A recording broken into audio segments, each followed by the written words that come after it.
Appreciating happiness is shining light. March 10, 2015. You know, dear ones, if you are on a mission, seeking to uncover answers for your life, look no further than your very own self. How many of you have experienced things going from wrong to worse? It happens once in a while, and makes you guess and wonder if you are even on the right track. Sometimes these situations appear out of nowhere, but the thing is, dear ones, how you react makes all the difference. If something has gone unexpectedly wrong, don't deny it or pretend the error is not there, and don't pray that you won't have to do anything to make it change. Facing the error or mistake is taking ownership and responsibility. It declares that you are mature-minded and capable of ironing out your mistakes, learning what went wrong and taking what you learned as knowledge that later becomes wisdom. It is true that in order to solve any problem or issue that crosses your path, you cannot begin solving it at the top, when it finally hits you. You need to dissect it, go back and discover, and explore where the trouble first began, where you chose to ignore precious signals from your body that you were missing something or taking a wrong turn. When deciphering the troubling issue, keep in mind what was making you happy and what changed that made you unhappy, rushed, or moving within the feeling of grasping.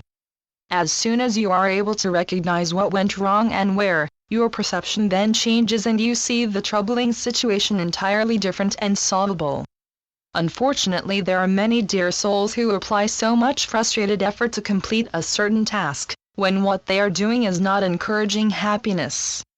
When you feel yourself becoming unhappy, that is a signal to you that you need to focus on and understand when you began feeling unhappy and why.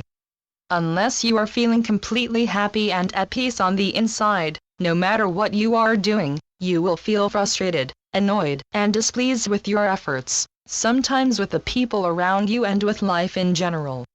It is hard asking yourself pertinent questions, but when you ask yourself questions that require thoughtful, honest, and truthful answers, you are demonstrating a readiness to tackle your hidden fears and bring them to the surface so you can understand yourself better from the inside out. You do have the power and ability, dear ones, to define your life by your own terms instead of being defined by your emotionally powered responses and attitude. Take the time to question yourself and discover, what would it take to truly make me happy? Jot down what you come up with so you can review your list later on. Maybe what will make you happy is an abundance of good health, pure love, long-lasting inner peace, etc. Allow your mind to flow without interruptions and without attaching to any one thought or idea. Envision that you have absolutely no limitations and that you can do everything already that are seeking to become on your spiritual and personal quests. What would they be? Would they make you happy? Would they change the way you live now? Do you have the capacity to bring those ideas into actuality? You need to be able to figure out what you know, without any doubt what you can accomplish in the here and now, and what will require greater effort and discipline, or what you know in your heart cannot reach, at least not right now. This requires prioritizing, organizing, and accepting who you are, knowing what you want, understanding that you are not meant to be just like everyone else. You will and do have strengths and weaknesses that will differ from another dear soul. Then begin making plans that you are willing to commit to until each step is done. Then look over that list again and see what else you can do that will encourage happiness and contentment. When you understand what makes you happy, determine what and who doesn't make you happy. This means, dear ones, you must make yourself think about situations and past experiences that made you feel uncomfortable and unhappy. Being able to diagnose what it is about the situation or a person that makes you unhappy helps you to identify specific criteria that created the problems and uncomfortableness in the first place. It allows you to see objectively and clearly that promotes healthy ways to resolve the feelings pertaining to the issues. Now, if you were to look back on your life up to now, can you think of when and where you were happiest? What were you doing? What was your emotional and mental state of mind? Who was with you? Understanding the reasons behind your happiness or unhappiness encourages you to probe deeper into yourself, discovering your inner you. When you discover your inner self, You come to the conclusion that in truth you are not your emotions or your feelings, that you are something more. Learning to accept your total self, after you remove all your walls and masks, is the most rewarding adventure you can give to yourself. It is essential, dear ones, to accept your own happiness instead of comparing what others are doing in their life. Your happiness is legitimate. When you are truly, genuinely happy, you see yourself, others, and life in a different, lighter way.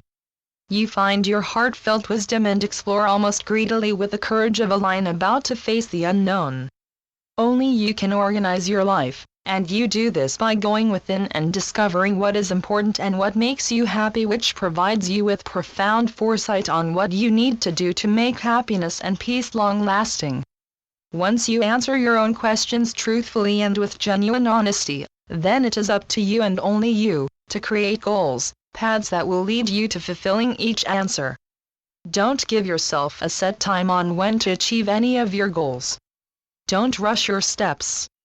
When you rush, you miss many learning opportunities that are presented during vital life lessons and challenges. When you choose to ignore obvious signs that you need to slow down and focus more acutely, what you are ignoring will eventually become larger and stop you later on.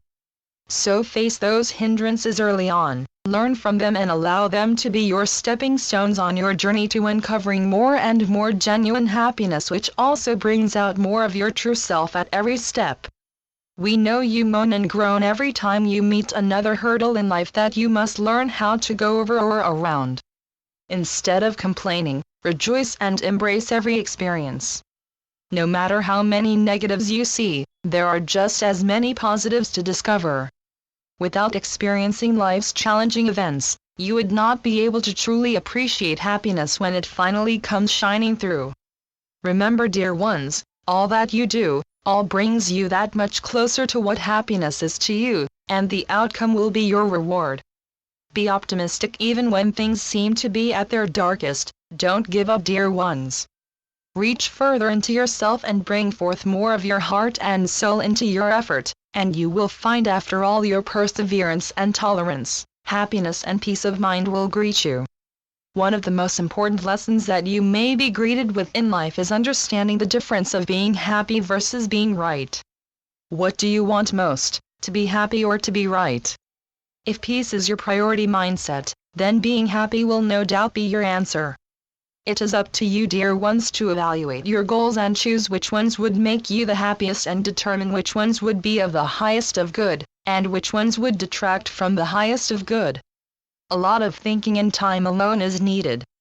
We encourage you to get in touch with your feelings, learn where they come from, and you do this during the precious moments of solitude you give to yourself. We know many dear souls are uncomfortable in their own company for long periods of time. But before you can be a good friend to anyone else, you first must make friends with yourself, and not just when things go wrong, but as often as possible. Getting in touch with yourself on a regular basis will make a great, positive impact on your life. Solitude is nothing to fear. Don't fear being with you. Of all the people you could spend quality time with, yourself should be at the top of the list. We understand your day is busy from the time you wake and until it's time to go back to bed. If you can spare just 25 to 30 minutes at least once a week to practice solitude, you will gain many healing benefits.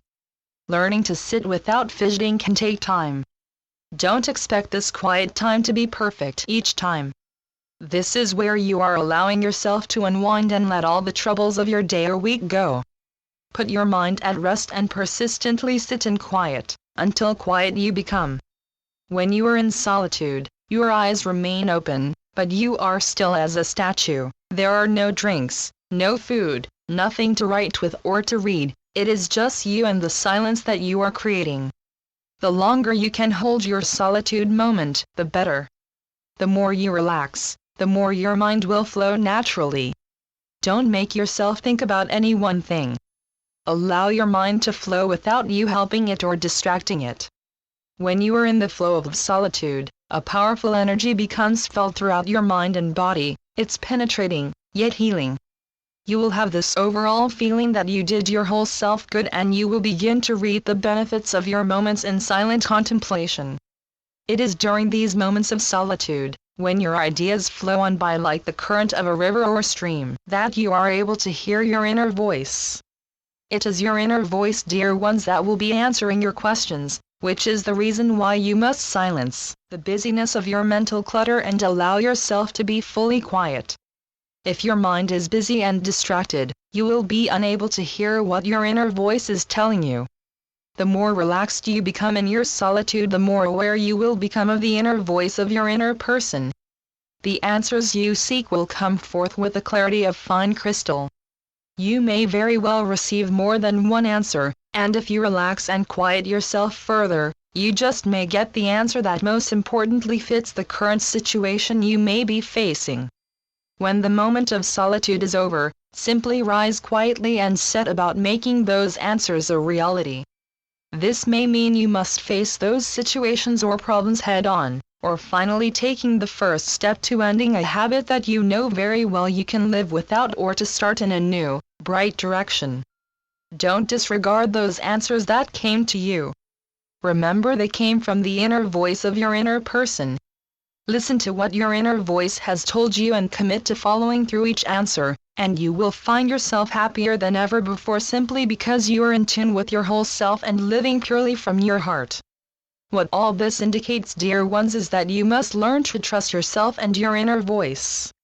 Take the time needed to listen to your emotions.